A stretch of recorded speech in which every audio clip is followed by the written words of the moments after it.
हरि ओम तत्सत।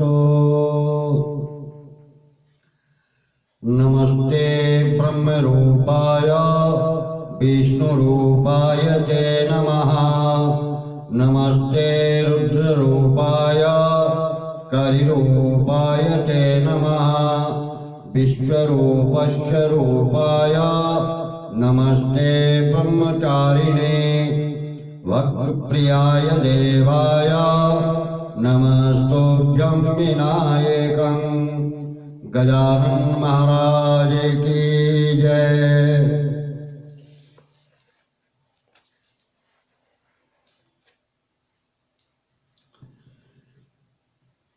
प्राचीन काल में सभी व्यक्ति अपनी अपनी कुल मर्यादा के अनुसार अपने वेद संहिता परंपरा एवं ग्रह सूत्र का आधार लेते हुए ही संस्कार किया करते थे। उनके लिखित वचनों का सर्वथा पूर्णतया पालन करते थे। जैसे कि ऋग्वेदीय आश्वालायन संहिता वाले व्यक्ति आश्वालायन ग्रह सूत्र का, शुक्ल यजुर्वेदीय वाजपेयी संहिता वाले पारस्पर ग्रह सूत्र का, कृष्ण यजुर्वेदी अपनी कृष्ण यजु संहिता के अनुसार आपस्तंभ ग्रह सूत्र का, सामवेदी जैमिनी संहिता वाले जैमिनी ग्रह सूत्र का, कौमुदी संहिता वाले गोविल ग्रह सूत्र का एवं अथर्ववेदी पैपलाद संहिता वाले व्यक्ति कौशिक ग्रह सूत्र का, शौनिक संहिता वाले व्यक्ति शौनक ग्रह सूत्र का पूर्ण अनुसरण किया करते थे। आज सभी व्यक्ति अपने वेद संहिता सूत्रों को प्रायः भूल ही चुके हैं। वे अपनी परंपरागत कुल मर्यादा तक को नहीं पहचानते, नहीं जानते। यही एक हिंदू जाति के पतन का मुख्य कारण है। हम कौन हैं, किस धर्म मर्यादा के हैं एवं किस ग्रह सूत्र के अधिकारी, यह प्रत्येक व्यक्ति को जानना परम आवश्यक है। इस विषय में विद्वानों ने पूर्व ऋषि महर्षियों के अकाट्य वचनों के अनुसार अनेक ग्रंथ लिखे, जैसे धर्म सिंधु, निर्णय सिंधु, वीर मित्रोदय, संस्कार दीपक, संस्कार गणपति, स्मृति चंद्रिका, प्रयोग पारिजात आदि। संस्कारों को प्रथम वेद संहिता, सूत्र, ऋषि, गोत्र, प्रवर, शाखा आदि का ज्ञान होना परम आवश्यक है।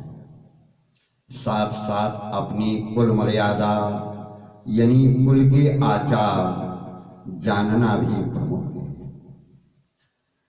सभी द्विज मात्र षोडश संस्कारों के पूर्ण अधिकारी हैं। इसलिए संस्कारों को समझना परमावश्यक है।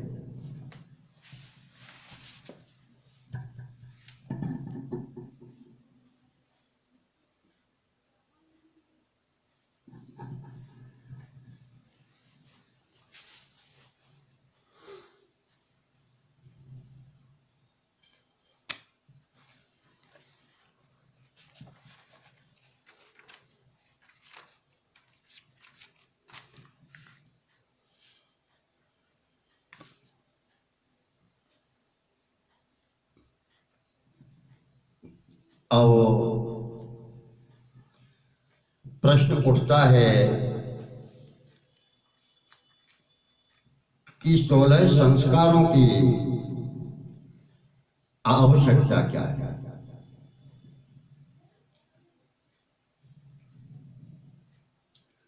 जातस्य ही ध्रुवो मृत्युर्ध्रुवं जन्म मृतस्य च,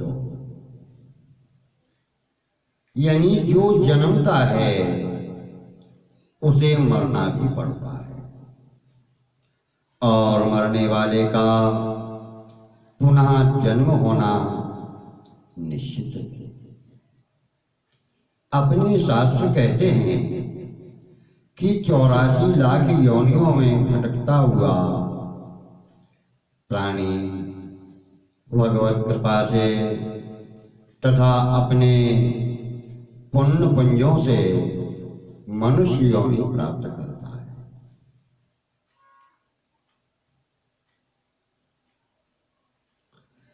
मनुष्य शरीर प्राप्त करने पर उसके द्वारा जीवन पर्यंत किए गए अच्छे बुरे कर्मों के अनुसार उसे पुण्य पाप सुख दुख आगे के जन्मों में भोगना पड़ता है।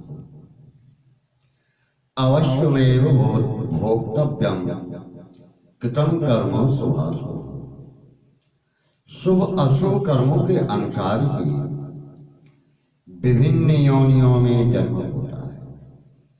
पाप कर्म करने वाले का पशु पक्षी कीट पतंग और त्रियक योनि तथा प्रेत पिशाच आदि योनियों में जन्म होता है। पुण्य कर्म करने वाले का मनुष्य योनि देव योनि आदि उच्च योनियों में जन्म होता है।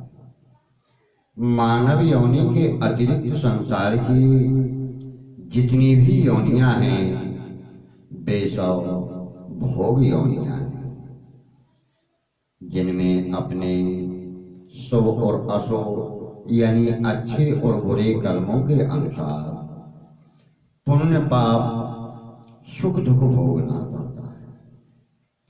केवल मनुष्य योनि ही ऐसी है जिसमें जीव को अपने विवेक यानी ज्ञान के अनुसार शुभ और अशुभ कर्म करने का सामर्थ्य प्राप्त है।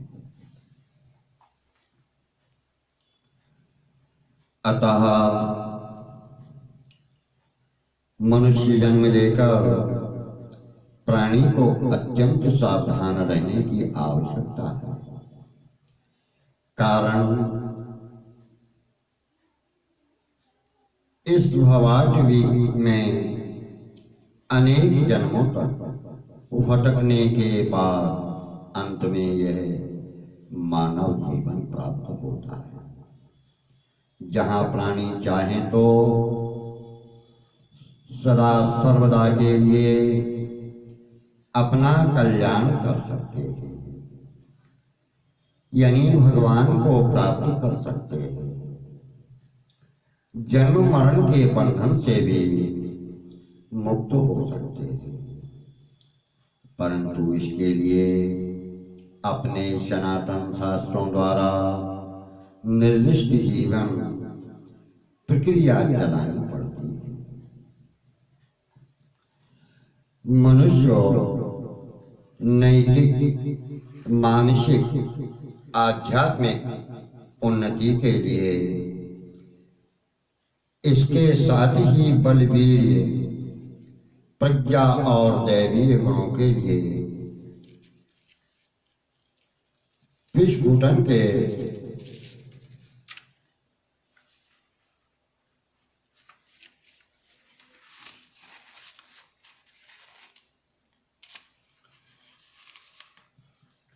लिए शास्त्रों द्वारा निर्दिष्ट संस्कारों से व्यक्ति को संस्कारित करने की आवश्यकता है।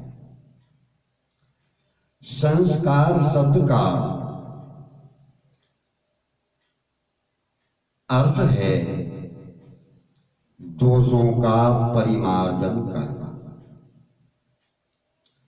जीव के दोषों कमियों को दूर कर उसे धर्म, अर्थ, काम और मोक्ष इन चारों पुरुषार्थ के लिए योग बनाना ही संस्कार करने का उद्देश्य है।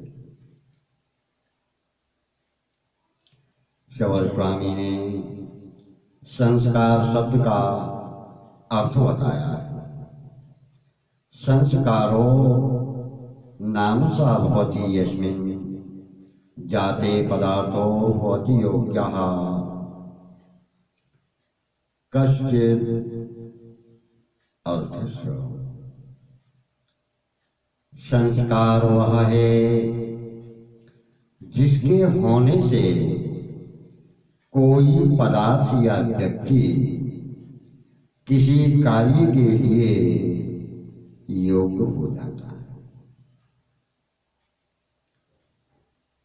तंत्र वार्तिक के अनुसार योगताम चार्थानाः क्रियाः संस्काराः इत्युच्यते।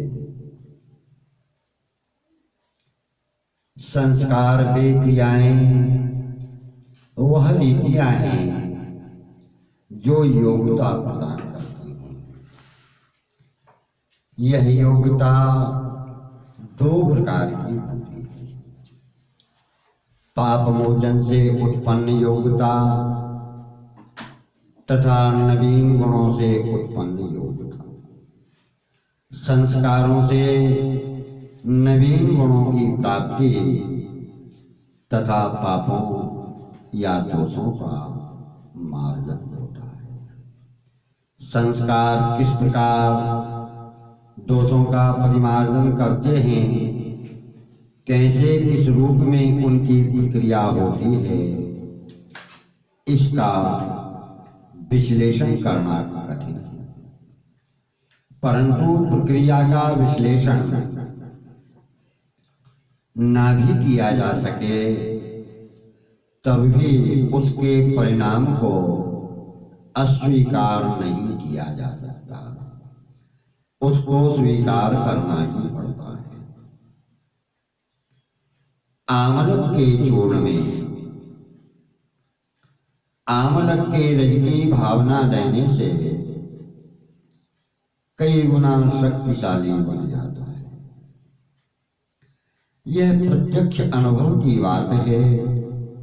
संस्कारों के प्रभाव के संबंध में भी यही समझना चाहिए।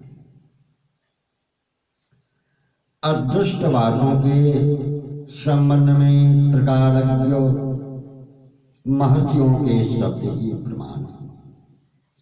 श्रद्धा पूर्वक उनका पालन करने से विहित फल प्राप्त किया जा सकता है।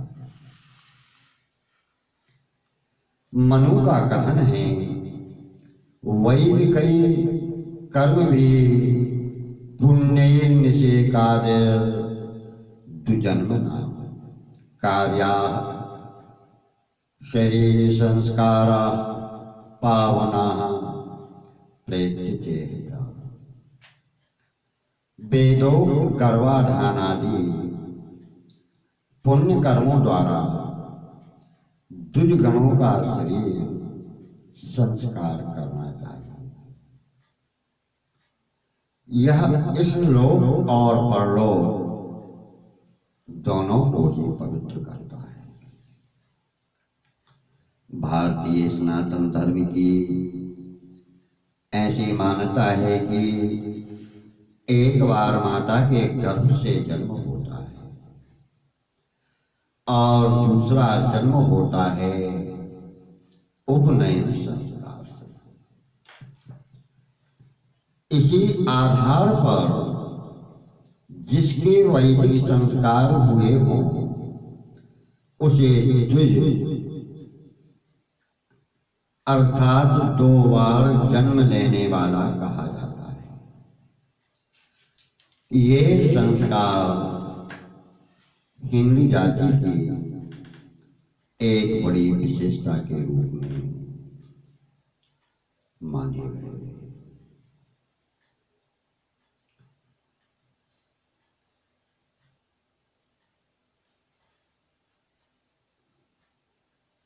संस्कारों का प्रयोजन